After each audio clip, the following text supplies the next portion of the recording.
Bro, when was the last time you had a milkshake? It's been a long time. I know, right? Actually, it sounds pretty good. I know, it's been long enough. It's been a long time. Need to get it with the raw milk so you don't feel like shit. Yeah. What if I had a milkshake that was labeled low calorie and high calorie? I would probably grab, well, usually low calorie tastes like crap. Exactly. I go for the full fat myself. Yeah. Well, it turns out there's an experiment about milkshakes and how they're labeled and how it determines how satisfied you feel and your hunger levels afterwards. And actually changes your body. And it turns out it doesn't even matter. Yeah, this is wild. So today we're talking about the power of the mind. Which is, a lot of people get kind of woo-woo with this. Yeah. But, they want to separate mind, body, spirit, or whatever. Yeah. But it's all connected. It's all connected. And today I'm really excited because, bro, when you told me about the story of the milkshake, Yeah. I was like, that's freaking cool. We got to talk about that. Let's talk about it. All right, let's do it.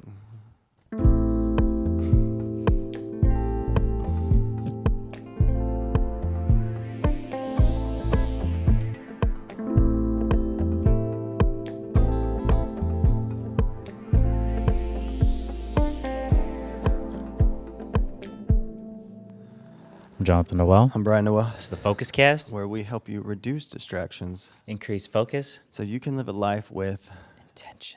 intention. That sounds nice. So back to this milkshake. Yeah. So tell me about it, bro. All right, What's milkshake. this milkshake experiment? Milkshake Experiment. I got this off PubMed. We'll have the link Nice. somewhere. So this was a test whether physiological satiation, how satisfied you feel, as measured by the gut peptide ghrelin, may vary depending on the mindset in which one approaches consumption of food. Ghrelin kind of tells you when you want to eat, stuff like that. okay. Or when you suppress it after eating, you don't feel like eating anymore. Nice. Makes sense, right? Yeah. So Okay. in this experiment, on 2 separate occasions, participants consumed a 380-calorie milkshake under the pretense that it was either a 620-calorie milkshake, Indulgent, it was labeled. yeah, or a 140-calorie milkshake. Sensible. Yeah. So apparently in this experiment, they gave them a 300-calorie milkshake, but one was a 620. One was labeled, One was labeled 620 and one was labeled 140. but they were all the same 380 calories. So what happened, bro? All right, so then they measured the ghrelin via intravenous venous blood samples at 3 points after 20 minutes, 60 minutes, and 90 minutes. Oh my gosh. And here's what happened. This is crazy. Let's hear it, bro. The mindset of indulgence produced a dramatically steeper decline in ghrelin after consuming the shake, whereas the mindset of sensibility produced a relatively flat ghrelin response. Yeah, exactly. Participants' satiety was consistent with what they believed they were consuming rather than the actual nutritional value of what they consumed. So you just saw it on the label. You said this is an indulgent mega shake. Yeah. And you felt fuller and more satisfied. The satiety was... How the fuck the ghrelin response was stronger. Yeah. So mindset meaningfully affects physiological responses to food. Imagine that. The power of the mind. This is why we talk about if you want to start eating healthier, you can't obsess about like, oh, I ate 2 Oreos, now I'm going to die. Yeah. Because then you're just making it so much worse than actually eating Oreos. Like having a bowl of ice cream at night, you can Yeah. sit there and be like, man, I'm a piece of shit. This is horrible for me. Yeah. All the sugar. And you're doing way more of a disservice than just being like, Then if you just ate that bowl of ice Yeah, cream and gleefully went to bed. and you said, hey, I deserve this. This is a little treat that I earned. Yeah. Well, since we've been drinking raw milk, and I love milk, but Raw. I haven't had milk for years. Yeah. Because pasteurized milk Destroys is your stomach. disgusting. Yeah. Well, it's just gross. It doesn't taste good. No, it doesn't. And raw milk tastes so good. It's a completely different experience. So I have me a little glass of milk at night, and it just warms my belly. Isn't it great? Oh my gosh. When I go to Nelly and And Andrew's, I'm like, I feel like I was snitching for a second. Raw milk. When I go hang out with my friends Nelly and Andrew, they always have the raw milk, and I'm like, fuck. Gotta man, get a Let me get a glass. glass while I'm here, and it's so good. That's why you and I look in people's fridges every time we go to their house just to see if they got that raw milk. Then I know who they are. I'm like, okay, this is a safe space. Instead of that low fat, Oh, ultra pasteurized. even if you're drinking regular pasteurized milk, if it's like 1% or skim, it's like milky water. that's exactly what it is. So gross. Anyway, so yeah, pretty cool experiment. So Yeah, what pretty you amazing. believe to be true about the food changes your perception of how much consumption and So- how full you are. This is what I imagine when you grow your own food. Yeah. You know, because I've grown some food for myself, not shitloads, but when you eat it, there is that kind of like, you look at it different and you Yes. feel more satisfied and you're like, wow, you know, every bite is like this, something Wow. I grew kind of thing. And you feel really satiated. You know, it's a pretty interesting reality of how many times do we as human beings, especially Americans, eat and feel guilty for that meal. Depending on the person, could be quite a bit. Yeah. I don't, because I understand that that's a negative impact on the body overall. Yeah. But I think I still do sometimes. for the people who are like hyper strict on their diets and stuff, Yeah. you know, and then they slip up Yeah. and they beat themselves up. Yeah. Fuck. Yeah. It's not. What the? Some soup just came up. Speaking of indulgent, So if you label broccoli as indulgent, as indulgent, super high calorie indulgent broccoli, will you be more satisfied when it's over? I don't know. Because if you do it yourself, is that different than having someone else change the label and you being part of an experiment? That's true. No, of course, you can look at it different. Yeah. So our next example of the power of the mind is the placebo effect, Yeah, this is a classic. which we're all familiar with. Yeah, everyone knows that when they're testing new drugs, Yeah. you have to have a placebo group. Yeah.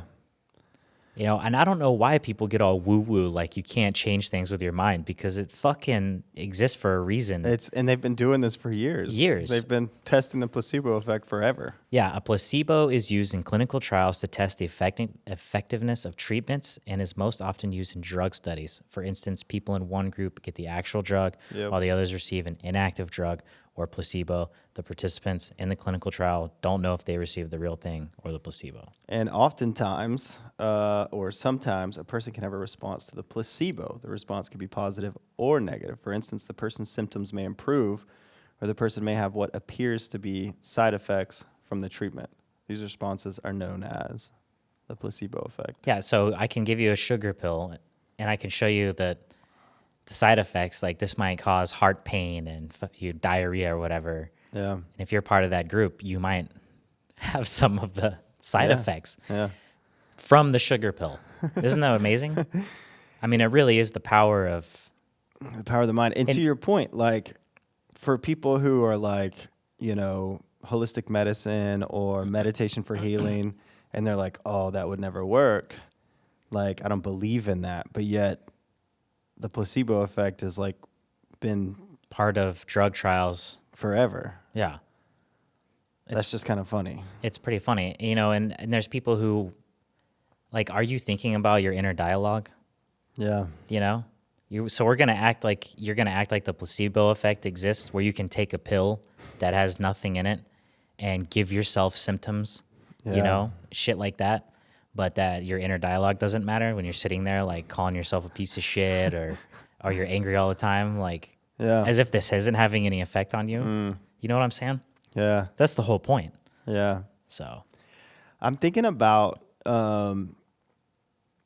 doing a very intentional meditation round through fasting where I meditate on my body healing itself. And I just literally focus on that to the best of my ability yeah, for like a month. I think that's great. And like take different parts of the body every meditation session Yeah, and focus on that. totally. I think that would be cool. I think that'd be great. I want to try that. Try it. What else we got? All right. Mindfulness. Speaking of which, mindfulness and meditation. Oh, wow. I didn't even know that So- was next. Even though humans have been doing this since fucking forever, Yeah. you know, since we're in the United States, we have to wait for Harvard to tell us. So Harvard scientists have come up with evidence that the mere act of clearing your mind for 15 minutes each day actually alters how your genes operate. Wow. Yeah. So a new study indicates that people who meditated over an 8-week period had a striking change in the expression of 172 genes that regulate inflammation. Circadian rhythms. Oh, yeah, circadian rhythms and glucose metabolism. So literally, okay, cool. So inflammation, circadian rhythms, which is sleep, right? Or no, that's your heart rhythms. No, your circadian rhythm is, it's the sun, waking up with the sun and going to bed when it's dark. Yeah, so your sleep patterns and your awake patterns, right? And then your glucose metabolism. Wow. And that in turn was linked to meaningful decrease in blood pressure. Yeah, from harvard.edu. Bam. Bam. Changes your whole body Isn't that amazing? just to focus on You clearing your mind for 15 minutes. You know what gets me? Humans have been doing this forever, but they got a fucking grant money to do this study. This is like me asking for $5 million to get a grant to see if water keeps you alive when you drink it. Just some dumb shit like that. Yeah. This is what kills me about the science. Yeah, it's pretty funny. It's pretty stupid. But you know what? That's great that they did this study. And it's great that now we know you have an It's expression not just two dudes in a podcast. Yeah. It's a Harvard study. Yeah. We don't need, all the Buddhists and all the Chinese and the Taoists And thousands of and years. all the cultures that have been meditating since fucking humans were alive, since we were in the cave. We needed Harvard. We needed Harvard. So anyway, Oh my gosh. That's great. So next we've got biofeedback. this was kind of cool. We talked about biohacking. Yeah, if you put bio in front of it, it sells, right? Maybe we should I'm call about this Biofocus. Bio. The Biofocus podcast. I'm about to say me a bio dump. So biofeedback is an alternative medicine approach that teaches people to change the way their bodies function. It is a mind-body therapy that may improve your physical and mental health. That's by Cleveland Clinic. Yeah. So what they do during these sessions, they put on the monitoring equipment and they measure your body's functions. And based on feedback from the instruments, the practitioners suggest how you create physiological changes. And with education and practice, you can learn to make these bodily changes without the equipment. This is the same shit basically as meditating. I almost had to put it in here, but you regulate your breath. Yeah.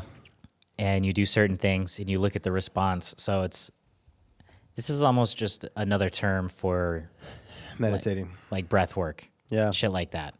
But what's really The interesting other things is, humans have been doing since forever. yeah, but this concept of meditating on your body healing. Yeah, you can meditate on anything. Yeah. But like these studies show that actually heals your body, which is amazing. Yeah. Yeah. I mean, I feel like, in our therapy sessions when we do EMDR and we go back to a traumatic memory or a traumatic emotion attached to a memory. Yeah. And then you go back to that age. Mm-hmm. So my therapist is always like, how low does that feel? And I'll say like 5. Mm-hmm. And then she's like, okay, as a 41-year-old, what do you want to tell that 5-year-old? Right? Yeah. Based on what you know now, right? Mm-hmm. Everything's okay, or you're safe, or you're loved, or, all that kind of stuff. And, but that's literally my brain, one part of my brain, Mm-hmm. which is my now logical thinking brain, going back to this emotional brain, Mm-hmm. which is the other side, To the memory. to the memory, and then through meditating, through narrative, reattaching a positive emotion to that experience, Yeah. right? Yeah. So likewise, like this biofeedback around it's funny, we, on some of our content, we don't get, a lot of comments yet because we don't have like 1 million followers. But I remember when we posted that one episode on, and we talked about how, the knee, when your knee's bad. And if you sit there and talk about, I have a bad knee, and why would you ever say a part of your body is bad? Because your body like does everything it can to serve you. Yeah. And like, we actually got a lot of comments on that quote with people saying like, That's dumb. That's dumb. They're like, oh, Well, your that's not gonna cancer's heal. not your body trying to kill you, or inflammation's not your body trying to kill you. Yeah. And I was honestly, I mean, it doesn't surprise me, but I was actually kind of surprised that like people just generally hate their bodies for some reason, Yeah.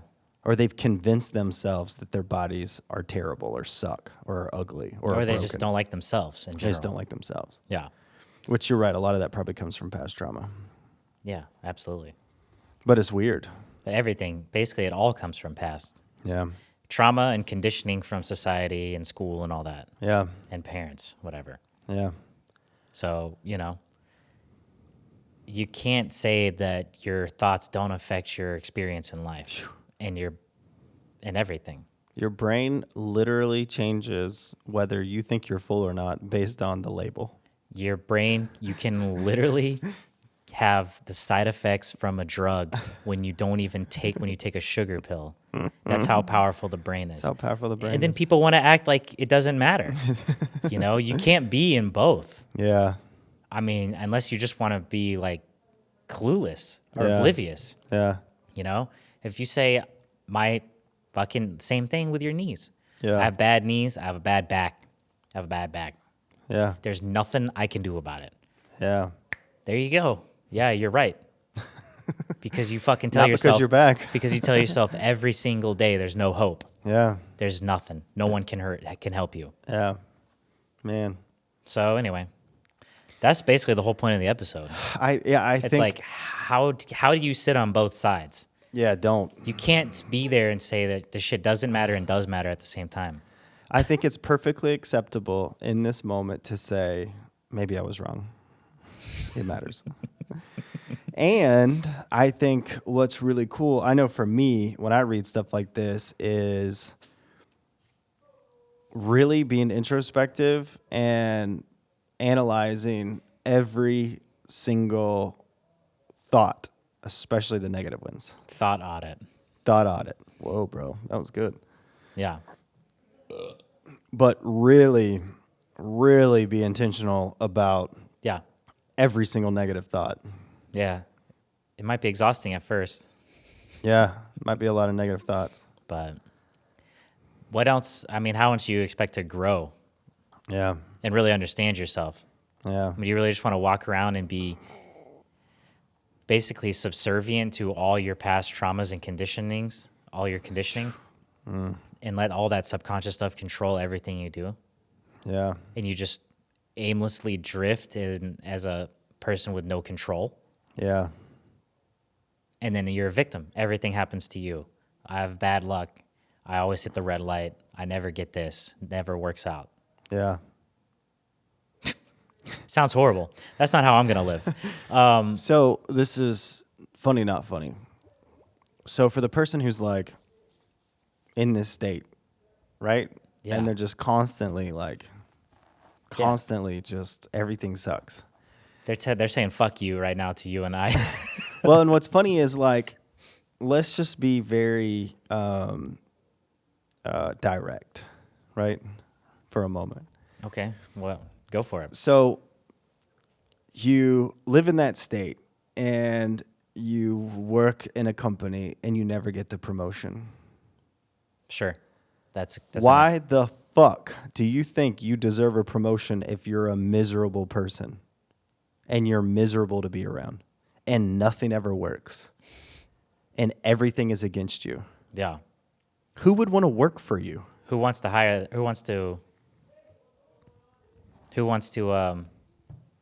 Promote that person. yeah. Who wants to promote and bring someone up the ranks who is just going to bring everyone else down? Yeah. It's like, hey, I see how miserable you are. I'm going to put 20 more people under you So so then you they can can- make more people miserable. Yeah. Like, But it's not that it's not their fault. It's everything is, you have to start the work. You Yeah. have to start the inner work. yeah. But to your point, the beautiful part of all this is you can be healed. Yeah, absolutely. That's You the can whole release point. all this shit, Yeah, fuck yeah, you can. Fuck yeah. and you can crush it, Absolutely. and you can be happy, Yeah. and you can feel good. What's amazing is there's been times in my life where I just did not feel smart. Yeah. And there's been times where I felt fucking like in school, everything was easy. I'm not Yeah. trying to sound cool, but I didn't have to try that hard. Yeah. And then when you smoke a lot of weed and you drink a lot and you eat like shit and you don't sleep Yeah. and you do that for a couple years, then all of a sudden you're like, wait a minute, I used to be able to think straight. Now I'm like slow. Yeah. And I thought I was like, am I dumb now? Well, it turns out there are consequences for your actions, but you can reverse it all. You can reverse it all. So no, I don't really smoke anymore. Yeah. Less booze, less bullshit food. Now I feel better than I've ever felt. What's a B word for marijuana? Is there one? Blunts, Less blunts, less booze, less blunts, less booze. and less bullshit. Yeah. So Boom. yeah, there's times where you just might feel like it's impossible. It's all fucked up.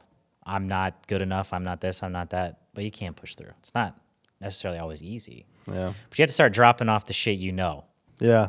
That's a good You know point. that you know is not serving you. Like, Is staying up till 4 a.m. drinking every night serving you? probably not. Probably not. Is You start with the big ones and then you work down to like the more subtle ones. yeah. Yeah. So anyway, but I think people are capable. Most people Everyone. everyone's capable of a lot, Yeah. of a fuckload. Yeah. I agree with that 100%. Just have to get out of your own way sometimes. Anyway, Yep. but I threw some examples on here of how just you can think about something and have a physiological response. Yes. Just the power of the mind. So Yeah. it's funny when Brian and I camped together, he always imagines someone murdering us in our sleep. Every time. And you how know does- what I'd does never it- do on the first night? Sleep. Sleep. How's your heart rate feel when you think Oh, about that? I'm sitting there laying in my cot. My heart's racing. Yeah. And I'm thinking through all the scenarios. Yeah. The one I think through the most is when I fall asleep. It's just a Someone just knife. starts stabbing me through the tent over and over in my back. And by the time I figure out what's going on, I can't even move because my kidneys are Yeah. punctured. Yeah. I think about that one a lot. So that's fucking wild. And then by night two, I'm so tired. I don't think about any of that. And I Yeah. just go to sleep. Yeah. So, but it's funny that you can sit there and like relive a past thing, or you can think about these crazy scenarios and your heart rate goes up. The adrenaline starts going. And there's no bear, there's no murderer. Yeah. You're just literally thinking about it, and you can cause an adrenaline spike. Isn't that crazy? You can do all this I shit. know. Just making up a story. Yeah. I've never been stabbed in the woods. I've never almost been stabbed in the woods. I've never even been around anyone who knows a person who's ever been stabbed in Yes. the woods. Yes. And based on statistics, the likelihood of being murdered in the woods is far less than driving, flying, Yeah. a TV falling on me, Yeah. falling off a A ladder. TV. That used to matter when they were the big tube. Yeah. Big glass ones, but now it doesn't really matter. Yeah, it's true. Because I did read the stat that more people die from TVs falling on them than shark attacks. But back in the day when TVs were like 400 pounds. Remember the big, like the first big screens? There Oh was my like a gosh. fucking, it was like a scaffolding. Like it looked like a Yeah, billboard. It was you had basically a to- billboard. You had to plan your furniture when you bought that TV.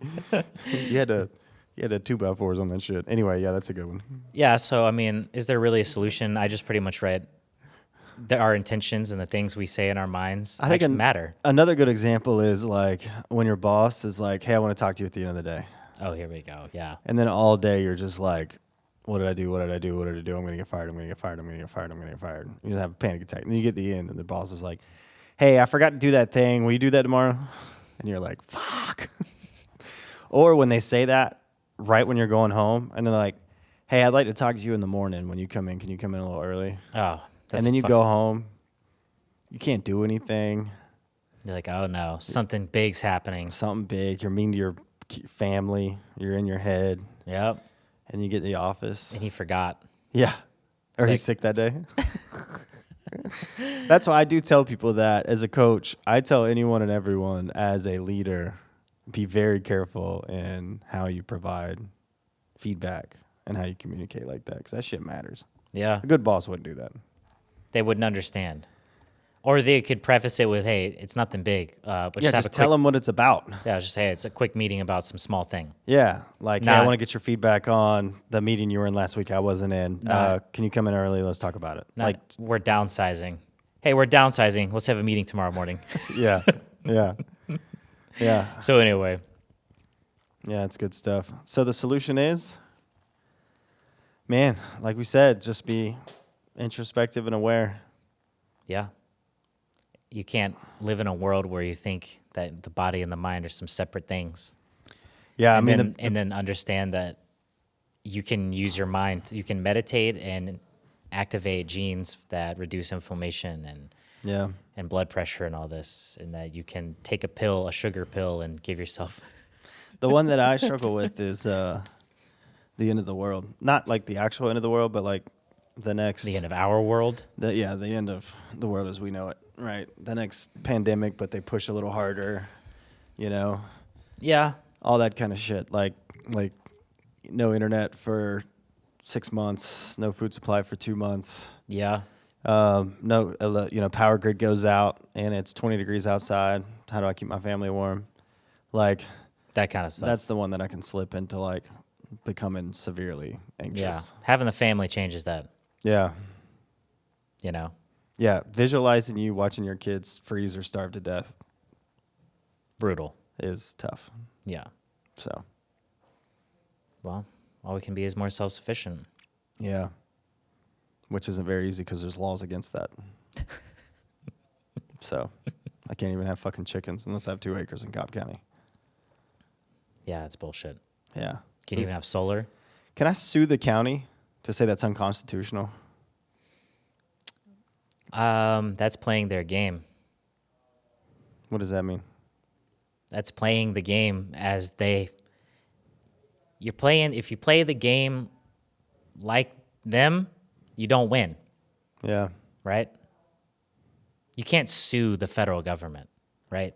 But I can sue the local government for encroaching on citizen rights. Yeah, go try it. I think I will.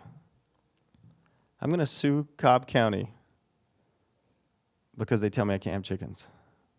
I want to see if that works. Yeah. Actually, I'm not going to sue them. I'm going to call a couple of lawyers and see if they would even pick up that case. They'll be like, sure, man, 50 grand, you might not work. But I'll try. Yeah, if you could change one law. The only problem is, like, the second you do that, and then, like, everyone in the county knows where you live. All of a sudden they start showing up and they're like, this is against code. You're going to have to update this. Yeah. And, all of a sudden these random things start happening. Yeah. If you're on Get pulled over a lot more. you're on the county watch list. Yeah. Like, oh, we've got a citizen trying to, Exercise the rights. exercise their rights. You can't have that. You can't have that. Trying to kill an unjust law. We got to Fuck kill that. an unjust law. We We can't can't shut have. this shit down. We've got a radical extremist. He wants chickens. Chickens. He wants fresh chicken eggs. He's a danger to society. Look at this fucking guy. I know. I saw one of the Senate committees, and they were talking about how we've completely and utterly destroyed farmers, local farmers, intentionally over time, over the past 50 years. And they said, the guy made up a great point. I wish I remembered his name. Anyway. And he said, how in the world do we live in a society that, and this is the point he made, I can kill livestock and give it to my friends, but the second I charge them for it, it's, quote, unsafe by the FDA. Yep. It's not unsafe if you give it away. It's 'cause only that's not a law. unsafe when you make money. It's only unsafe when you sell it. Yeah. So the way he articulated that argument and the difference between safety and monetization was brilliant. Yeah. Smart guy. But what the fuck's going to change? Until we start getting a bunch of tractors and spraying manure. France style. France style. Until we go France Oh, style. no, those were Dutch. Or, Those Dutch. I don't know. France and Dutch Dutch were farmers. doing some crazy shit over the past Good 6 for months. Oh, France burnt down Black Rock. Yeah, the Dutch were the ones, I think, that were sprayed the spraying manure. manure in the agricultural agency. I think it is possible to push too far. And then Yeah. eventually there's going to be some kind of, There's going to be some blowback. Yeah. Rightfully so. yeah, There's only so much we can take. yeah. Anyway, the power of the mind. With that being said, let's roll. Let's roll.